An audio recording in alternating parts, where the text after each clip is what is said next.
Bonjour à tous, cette semaine nous sommes heureux de retrouver l'archevêque de Marseille, Monseigneur Georges Ponty, bonjour. Bonjour à vous. Alors Marseille a fait la une ces derniers mois à plusieurs reprises des médias, on y parle d'insécurité, de règlement de compte, de corruption.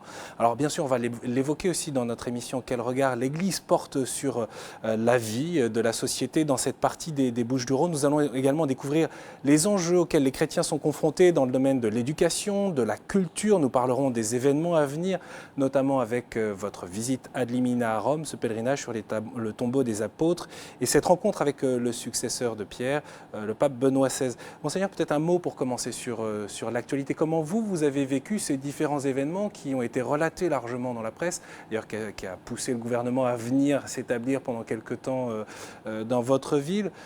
Comment vous avez vécu ces événements ? Ces événements nous marquent tous à Marseille, non pas tant parce qu'ils seraient le signe d'une insécurité très différente de celle qu'on trouve dans les grandes villes de France ou d'Europe, mais parce que c'est toujours, à nos yeux, amplifié par rapport à la réalité. La réalité n'est pas que le chiffre malheureux de 22. Ça nous fait mal chaque fois pour les familles, en particulier de ceux qui sont victimes de ce trafic de la drogue. Ça nous fait mal parce qu'on comprend bien que dans certaines cités de Marseille, il y a des gros problèmes à faire évoluer, à résoudre dans les années qui viennent. Des problèmes éducatifs, des problèmes de logement, des problèmes de travail, essentiellement. Et puis des problèmes de la présence de l'État et des services de l'État dans la proximité des gens.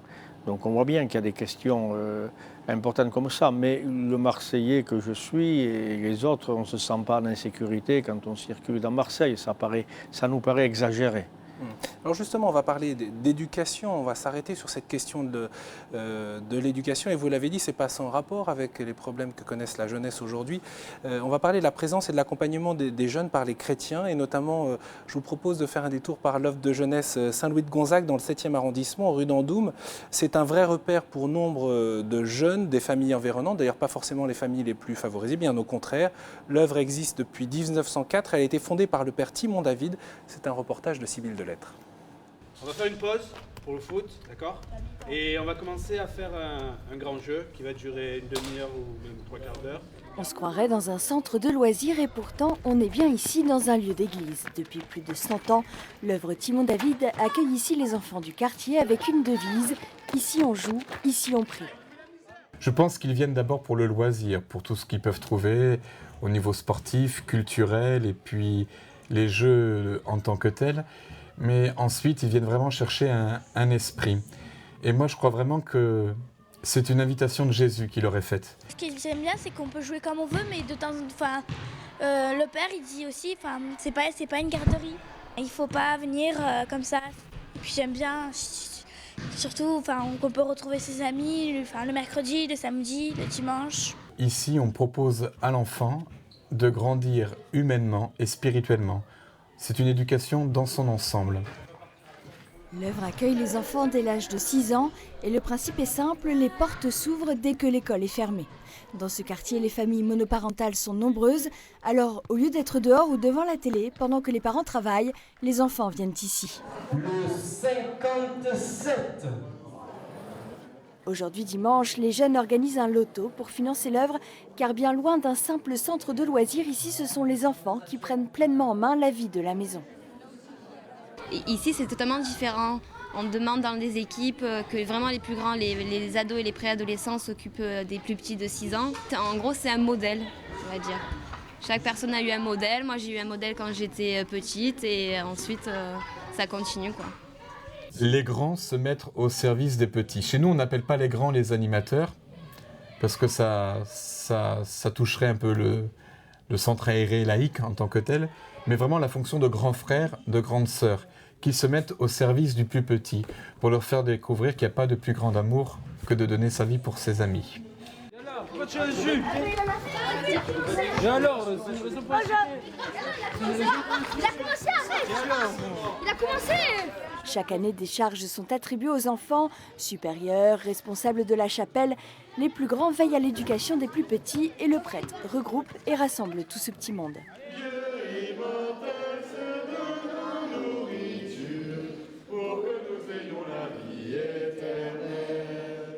Comme tous les après-midi, les enfants font une pause dans le jeu pour un temps de prière, un temps de cœur à cœur avec Jésus pour ne pas oublier qu'il est réuni ici.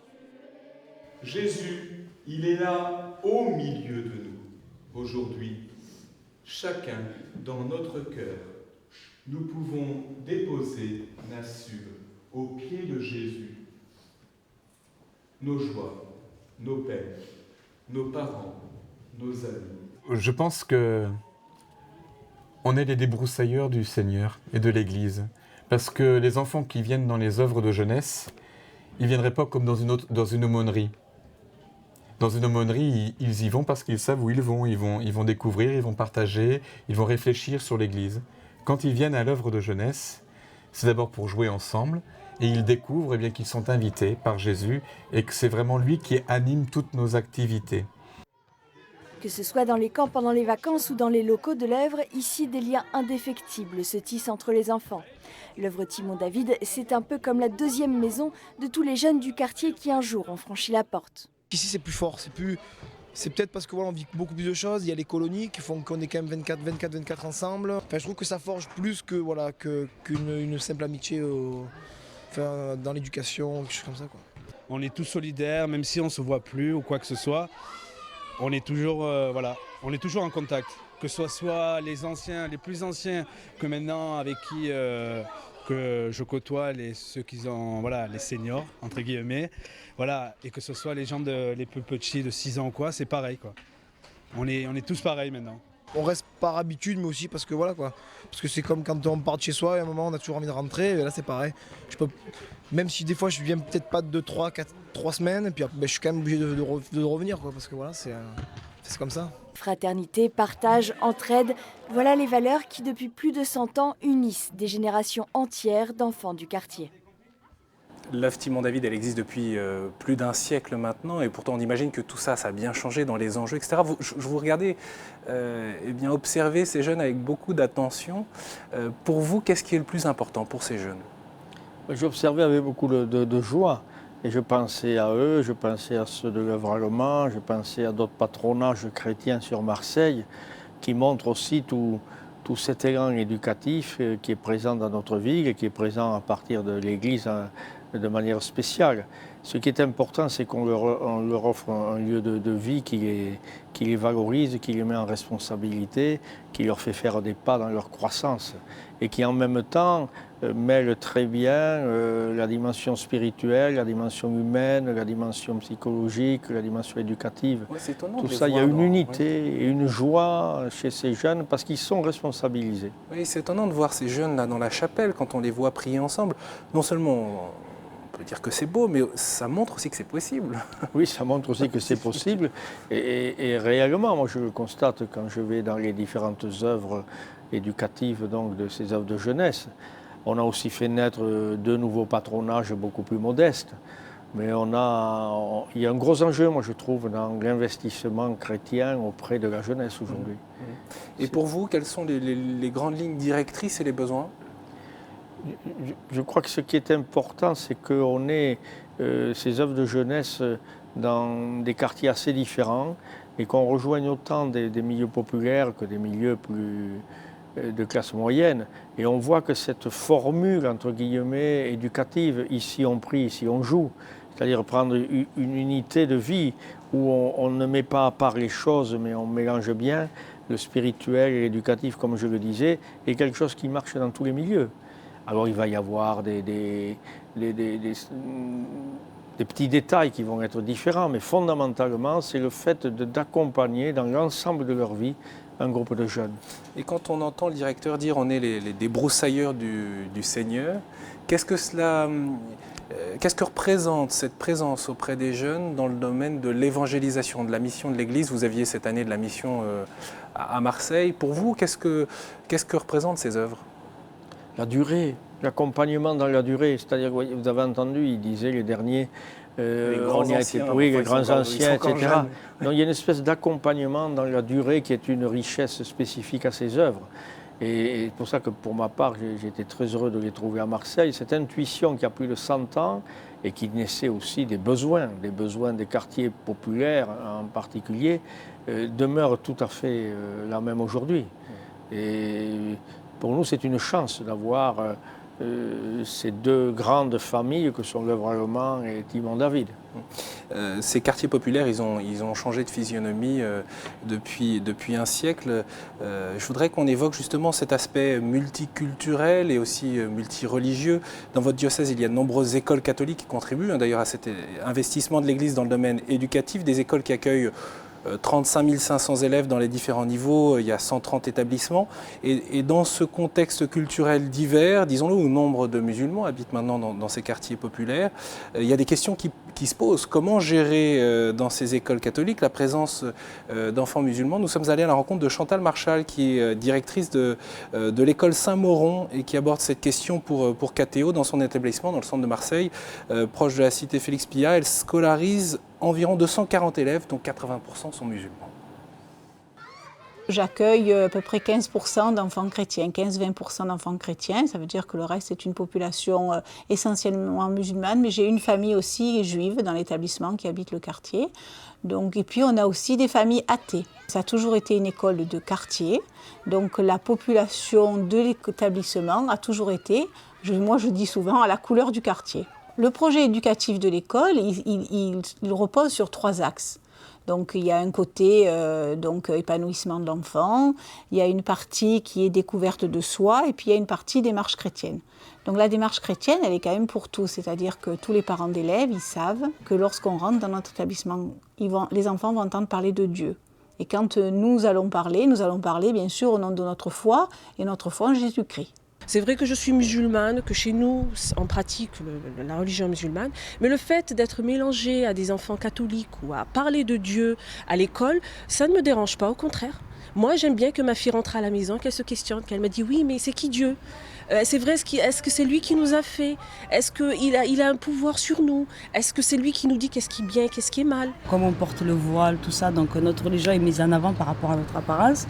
Donc nos enfants, ils ont besoin de dire, voilà, il y a d'autres personnes qui pratiquent d'autres religions, même si ce n'est pas apparent, mais il y a cette croyance en Dieu, il y a cette croyance en certains... Voilà, et qu'ils puissent dire, nous, la nôtre, c'est celle-là. Est-ce que c'est difficile d'avoir une forte population d'enfants musulmans? Je pense qu'il y a des enfants qui en souffrent.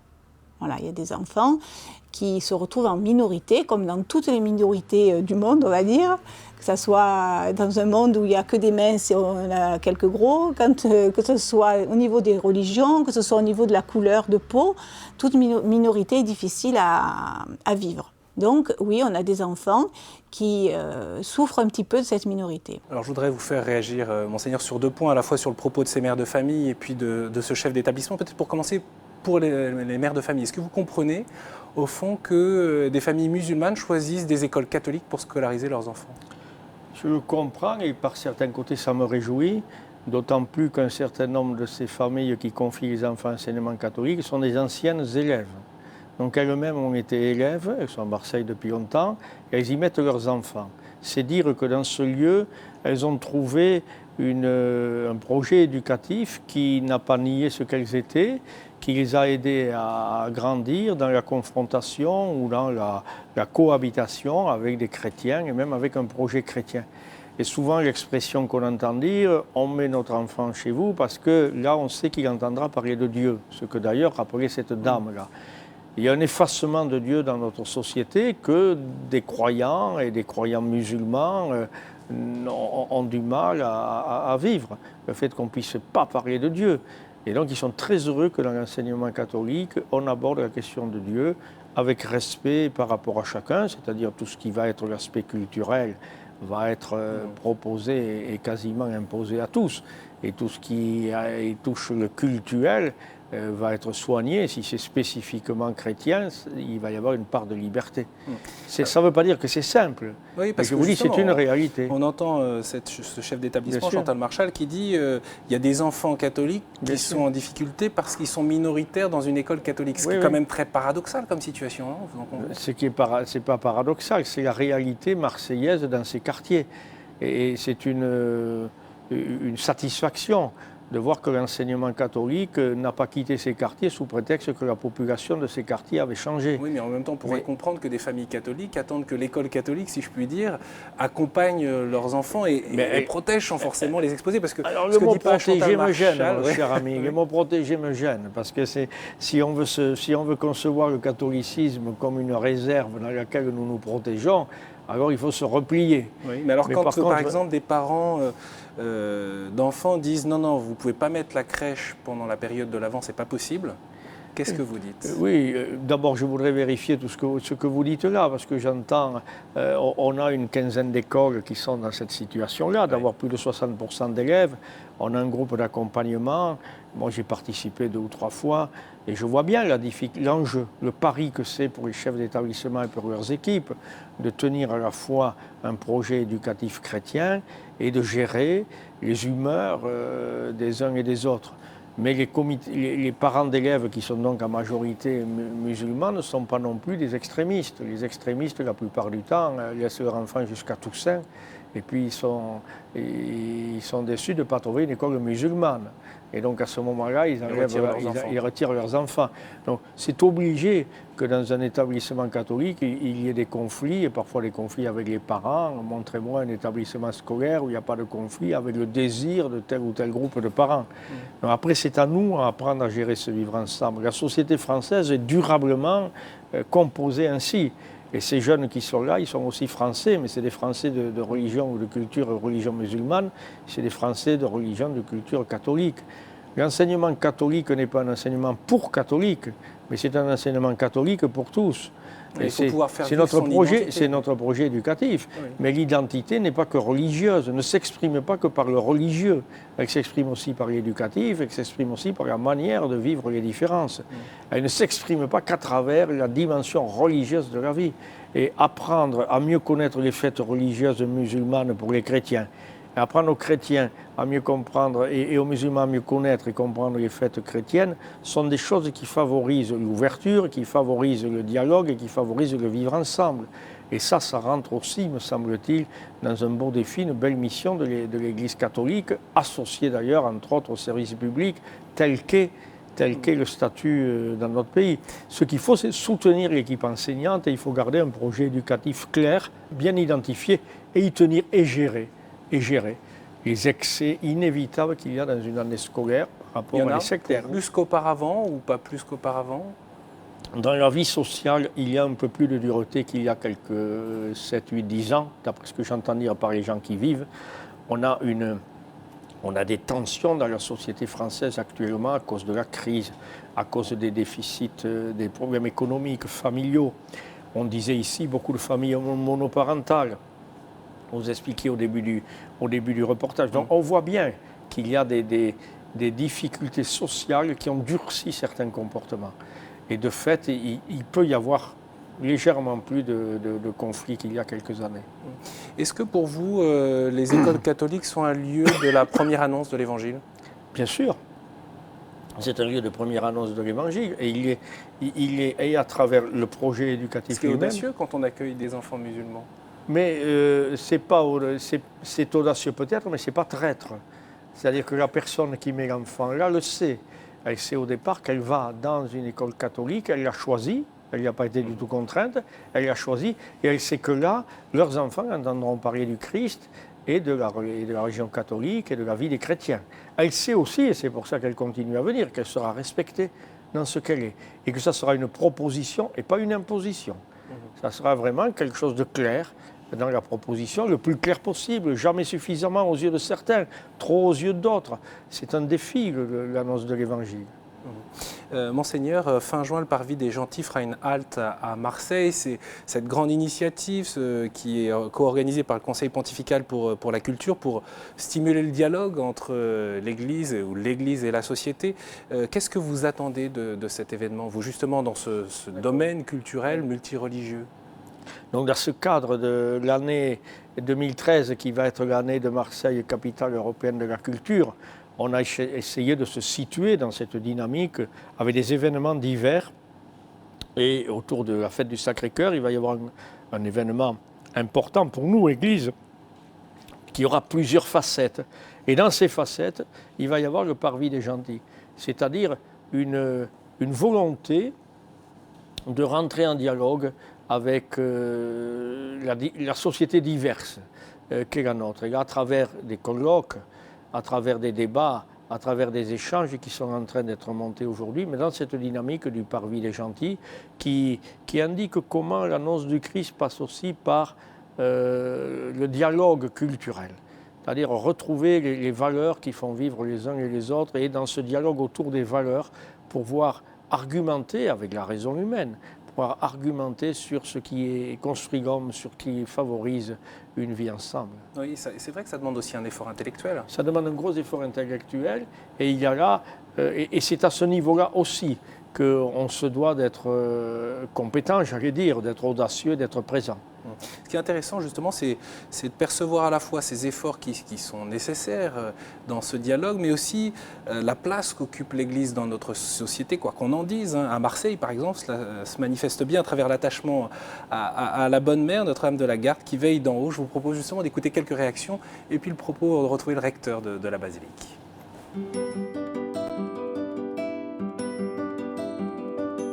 C'est un symbole. C'est un symbole culturel et ça représente bien, ça représente bien Marseille, je trouve. J'aime bien y aller de temps en temps, mais c'est pas une représentation religieuse comme ça l'est. C'est plus par rapport à Marseille, comme ça représente vraiment Marseille, un des grands monuments de Marseille. Voilà. Si un jour vous arrivez avec des Marseillais par l'autoroute ou par le train, il arrivera un moment où ils vous diront « on y est ». Et quand ils vous disent « on y est », ce n'est pas qu'ils ont vu le port, c'est qu'ils ont vu la Vierge. Et quand ils ont vu la Vierge de la Garde, ils vous disent « on y est ». Autrement dit, cette protection maternelle et cette vigie spirituelle que représente la Vierge de la Garde, pour tout Marseillais, quel qu'il soit, reste profondément ancrée dans le cœur, évidemment de ceux qui y sont nés, qui ont vécu avec, comme dans le cœur de ceux qui y arrivent.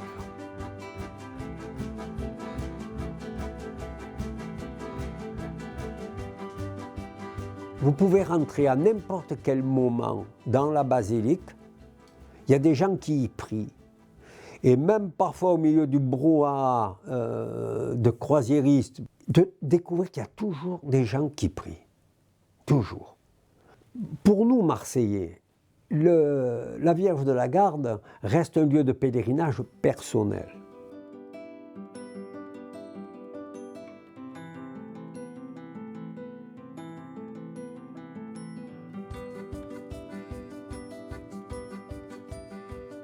Marseille 2013, capitale européenne de la culture avec sa région, la basilique ne pouvait pas rester le point noir qui serait resté totalement indifférente à cet événement.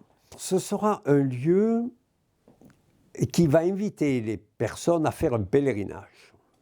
Donc, il est construit en plan incliné. Donc, il va permettre aux gens de cheminer à travers l'histoire et de faire eux-mêmes cette longue route de 800 ans d'histoire de ce lieu.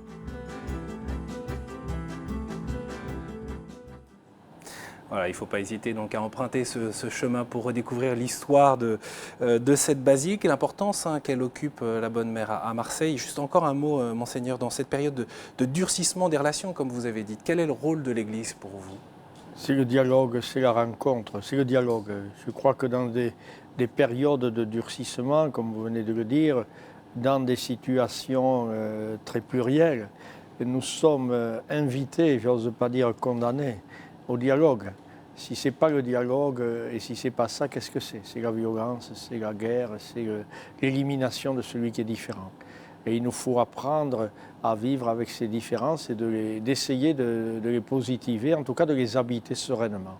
Un dernier mot, Monseigneur, sur la visite ad limina du 23 novembre au 3 décembre, cette visite au tombeau des apôtres Pierre et Paul, de cette rencontre avec le successeur de Pierre, le pape Benoît XVI, et puis ses collaborateurs. Qu'est-ce que vous en attendez? Et puis, bien sûr, on sait que c'est l'occasion pour chacun des diocèses de faire un rapport et puis de regarder les perspectives. Alors, qu'est-ce que vous pouvez nous dire de tout cela? C'est un moment intéressant pour nous à cause du rapport que nous faisons, qui est un rapport qui nous fait faire comme un bilan de là où on en est. C'est important pour après la personne des évêques, donc la mienne, comme un pèlerinage spirituel, se rappeler qu'on s'inscrit dans une histoire qui a une origine et que cette origine est le Christ et que ces témoins du Christ ont donné leur vie, là, Pierre et Paul, dans cette société urbanisée qui s'urbanisait de Rome. Et puis c'est se revenir à celui qui fait la communion dans notre Église, qui est le pape Benoît XVI actuellement. Et nous-mêmes, nous sommes des acteurs de la communion et de la mission. Et nous venons nous redire cela et nous le faisons entre nous, évêques qui sommes là, nous le faisons à travers les démarches de prière, de ressourcement spirituel, à travers le dialogue fraternel et interrogateur entre nous, de la mission avec le pape et ses collaborateurs, l'enrichissement des expériences d'Église dans l'univers dont le siège de Rome est le témoin, et dans du coup des éclairages qui nous sont toujours profitables. Et comment le diocèse peut s'associer à votre visite ad limina, parce que ce n'est pas l'ensemble du diocèse qui se rend à Rome. Bien sûr que non. Le diocèse, il va au mieux se rappeler que je suis à Rome. Beaucoup s'en seront pas aperçus, vous savez, je ne me fais aucune illusion. Je suis sûr que les communautés religieuses prieront pour moi et pour nous et pour les évêques à Rome, parce que là, ils sont très fidèles. Nous y comptons beaucoup, et puis que beaucoup de communautés chrétiennes y prieront.